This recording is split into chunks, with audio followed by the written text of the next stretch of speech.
नमस्कार विद्यार्थियों, मैं सी अर्पित राजावत और आज हम बात करने वाले हैं कि संगणक आखिर कंप्यूटर संगणक जो भर्ती निकली है अभी राजस्थान सरकार ने जो भर्ती निकाली है उसका कार्य क्या होता है और उसका वेतनमान क्या होता है। ये बड़ा क्वेश्चन है जो अपार्ट फ्रॉम क्लासेस भाई बहुत सारे बच्चे मुझसे पूछ रहे हैं।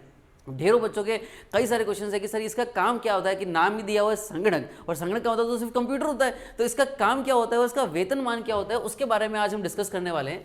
अगर आप संगणक को समझना चाहते हैं, ठीक है, अगर आप संगणक की बात करना चाहते हैं कि ये काम क्या करता है, तो बहुत सिंपल लैंग्वेज में, बहुत आसान भाषा में कहूँ तो संगणक एक्चुअली स्टैटिस्टिक्स का बंदा है, जो सांख्यिकी का बंदा है और उसी सांख्यिकी स्टैटिस्टिक्स से वो खेलता है। अगर आपको स्टैटिक्स से मोहब्बत है, आपको आंकड़ों में मज़ा आता है, आपको डेटा से खेलने में मज़ा आता है, तो संगणक के जो कोर्स है ये आपके लिए बना हुआ है और संगणक का जो कार्य है उसको कार्य करते हुए आपको मज़ा आएगा। लेकिन अगर आपको आंकड़ों माफ कीजिएगा, लेकिन अगर आपको आंकड़े देख करके मज़ा नहीं आता, अगर आप आंकड़े देख करके कंफ्यूज हो जाते हो हो सकता है कि इस प्रोफाइल के अंदर आपको मज़ा नहीं है। तो मैं थोड़ा सा डिटेल में समझाता हूँ कि इसका कार्य क्या होता है। देखिए, अगर हम बात करें डेटा की, तो डेटा के अंदर मेनली दो काम होते हैं। सबसे पहला जो काम होता है वो होता है डेटा कलेक्शन, डेटा को लाना। अब डेटा कलेक्शन से ही काम नहीं चलता, उस डेटा को कंप्यूटर के अंदर फीड करना होता है, उसको कंप्यूटर के अंदर डालना होता है जिससे हमारे पास डेटा प्रेजेंटेशन आ सके, हम उसके ऊपर मैथमेटिकल कैलकुलेशन कर सकें। तो डेटा को कंप्यूटर के अंदर डालने का कार्य कौन करता है? उस ऑफिसर को, उस पर्सन को, उस कार्मिक को कहा जाता है संगणक, जो अभी राजस्थान सरकार ने जो भर्ती निकाली है। तो प्रैक्टिकली होता क्या है, NSSO national sample survey organisation, ठीक है, जो उसको डेटा के अंदर बहुत सारे काम करने होते हैं, तो वो क्या करता है, सबसे पहले डेटा कलेक्ट करवाता है। अब डेटा कलेक्ट करने के बाद मान लो मैनुअल फॉर्म के अंदर या डिजिटल फॉर्म के अंदर आपको डेटा आ गया, लेकिन उससे काम नहीं हो पा रहा, उस डेटा को जमाना है, उस डेटा का अरेंजमेंट करना है। तो उस डेटा के अरेंजमेंट करने का, जमाने का काम, उसको कंप्यूटर में फिट करने का काम कौन करेगा? वो प्राइमरी रिस्पॉन्सिबिलिटी होती है किसकी? संगणक की। तो सबसे पहला काम तो ये होता है। उसके बाद क्या होता है कि सेकेंडली ये जो रिपोर्ट निकली है, इस रिपोर्ट को पब्लिश करना, इस रिपोर्ट को लोगों तक पहुंचाना, इस रिपोर्ट को लोगों को बताना, इस रिपोर्ट को सरकार तक पहुंचाना, ये जो सारे मिडिलमैन वाले जो काम है ये भी प्राइमरी रिस्पॉन्सिबिलिटी होती है किसकी? संगणक की।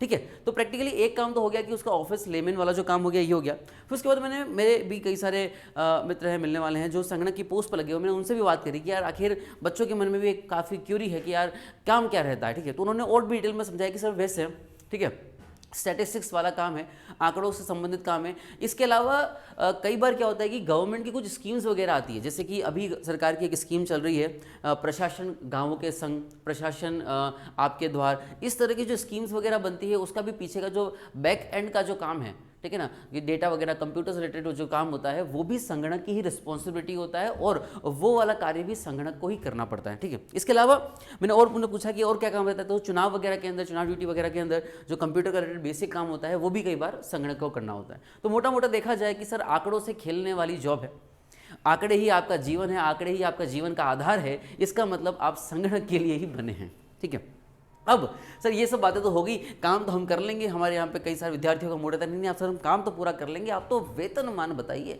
आप तो सैलरी बताइए कि सैलरी वगैरह कितनी रहती है। तो सैलरी, ठीक है, मैं आर्टिफिशियल बातें, हाइपोथेटिकल बातें, ठीक है, कृत्रिम बातें नहीं करूँगा, धरातल पर रह करके एक्चुअल बातें करी जाए तो संगणक की जो वेतनमान है, जो प्रोबेशन पीरियड होता है, 2 साल का जो प्रोबेशन पीरियड होता है, उसमें आपकी सैलरी 17 से 20 हज़ार रुपये के बीच के आसपास बनती है। 2 साल के प्रोबेशन पीरियड के अंदर इतनी ही सैलरी रहेगी आपकी, और 2 साल का प्रोबेशन पीरियड जैसे ही खत्म हो जाता है, जैसे ही आप परमानेंट में आ जाते हैं, उसके बाद से आपकी 28,000 से 32,000 के आसपास इसकी सैलरी बन जाती है। ठीक है, तो राजस्थान सरकार ने संगणक की भर्ती दे दी है। मैं आपको कई सारी इन्फॉर्मेशन, कई सारी बातें बता चुका हूँ, मैं आपको कई सारी बातें बता चुका हूँ संगणक भर्ती के बारे में।